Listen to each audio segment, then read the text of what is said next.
देखो, class 12th में हमारा आज का टॉपिक है। हम पढ़ेंगे आज इंटरसेप्ट। इंटरसेप्ट का मतलब होता है कटाक्ष।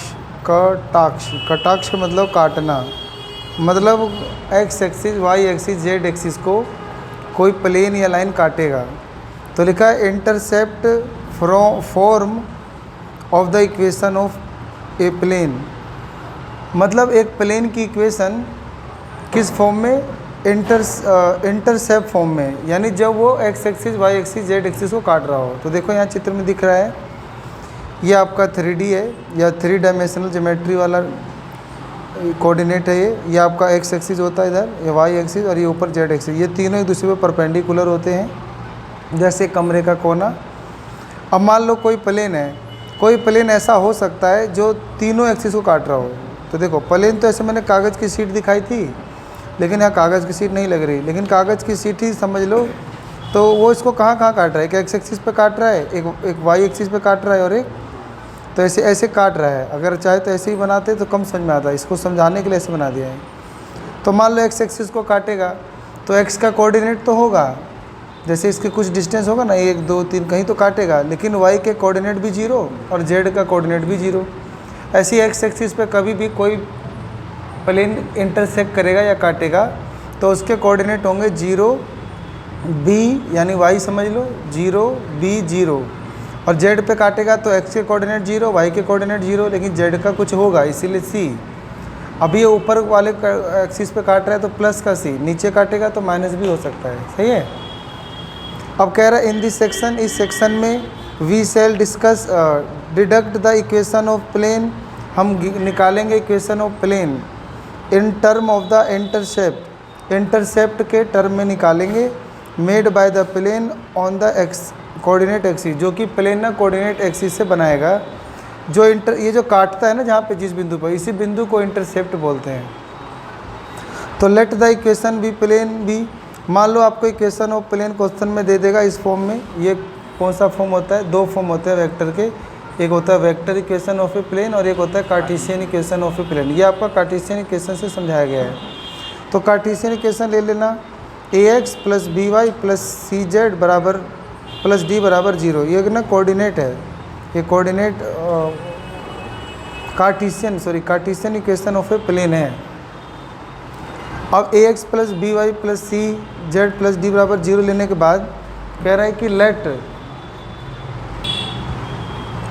अब क्या होगा कि let the plane make intercept A B C on X axis, Y axis and Z axis. अब कह रहा है कि मान लेते हैं ना जो प्लेन है हमारा, ये इक्वेशन वाला, ये इंटरसेप्ट माने काट रहा है ए बिंदु पे, बी बिंदु पे, सी बिंदु पे एक्स वाई जेड को। देखो यहाँ चित्र में दिखा रखा है, ए पे, बी पे, सी पे काट रहा है।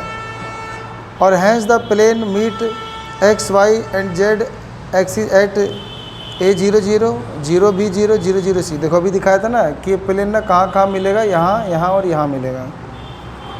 तो देयरफॉर, तो अब मान लो ये वाला है, इसमें ए का एक्स का मतलब एक्स एक्स की जगह ए है, तो तुम एक्स एक्स की जगह क्या पुट कर दोगे? ए। लेकिन वाई और जेड 0 0 है, तो यहाँ पे हम वाई और जेड की जगह 0 0 पुट कर देंगे। तो क्या बचेगा? तो ए बड़ा ए और ए बचेगा, और प्लस डी बराबर 0 बचेगा। तो ऐसे ये प्लस का डी उधर जाके माइनस डी हो जाएगा और ये ए डिवाइड में जाएगा। तो ये तुम्हारा ए की वैल्यू आ गया। ऐसे ही तुम ये वाला पुट करो, ये वाला पॉइंट पुट करो इस प्लेन में। देखो ये जो प्लेन है ना, इसमें हम पुट क्यों कर रहे हैं ये? क्योंकि जो प्लेन होता है ना उसके ऊपर बहुत सारे बिंदु होते हैं, और वो बहुत सारे जो बिंदु होते हैं ना वो उस प्लेन के सॉल्यूशन होते हैं। तो ये जो एक्स वाई जेड लिखा जाता है ना, वो इसलिए लिखा जाता है कि अगर ये जिस पॉइंट से होकर जा रहा है इसको हम पुट कर दें तो वो प्लेन को सेटिस्फाई करेगा। तो क्योंकि ये प्लेन अभी तीनों पॉइंट से होकर जा रहा है, तो बारी बारी से पहले ये वाला पॉइंट पुट किया, एक्स की जगह ए, वाई की जगह 0 और जेड की जगह 0, तो इक्वेशन ये निकल आया। ऐसे अब एक्स की जगह 0 पुट कर दो, बी की जगह, वाई की जगह बी और सी जेड की जगह 0, तो ये तुम्हारा दूसरा निकल आएगा। ऐसे ही तीसरा पॉइंट पुट कर दोगे ना तो तीसरा निकल आएगा।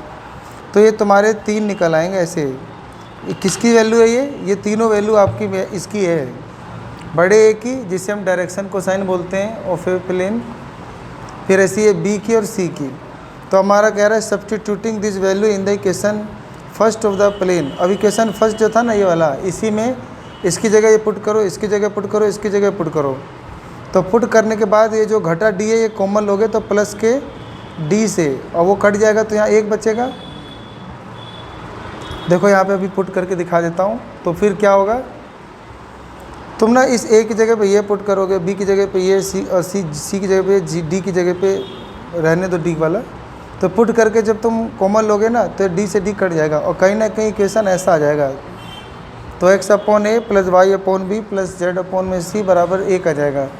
यही कहलाता है आपका this is the required equation of a plane in intercept form. तो ये इंटरसेप्ट फॉर्म में आपका इक्वेशन ऑफ प्लेन हो गया। सही है।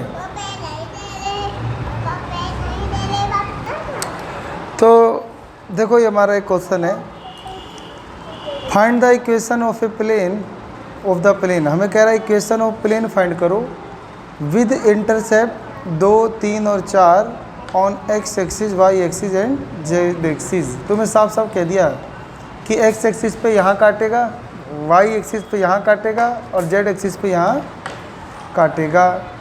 तो ये काटेगा। तो अभी हमने इक्वेशन ये याद की थी ना, y upon a, y upon b, z upon c बराबर 1। ये जो ए बी सी होता है ना, यही आपका इंटरसेप्ट होता है, यानी कटाक्ष होता है जो कि एक्सिस को काटता है। तो ए की जगह ये 2 पुट कर दो, बी की जगह 3 पुट कर दो और सी की जगह देखो यहाँ पुट कर दिया। और पुट करने पे फिर इनका एलसीएम ले लो ज़्यादा और क्या, फिर एलसीएम लेकर बस इसको अरेंज कर दो तो ये आपका आंसर आ जाएगा। ठीक है। तो उम्मीद करता हूँ समझ में है ना। अगली वीडियो में अब आपको पढ़ाएंगे plane passing through the intersection of 2 given plane. तुम्हें यानी 2 प्लेन दिया होगा, तुम्हें ऐसे 2 प्लेन दिया होगा और तुम्हें उस प्लेन की इक्वेशन निकालनी होगी जो इन दोनों के इंटरसेक्शन से होकर जाती है, यानी इन दोनों के प्रतिच्छेद से होकर जाती है। तो मिलते हैं अगली वीडियो में।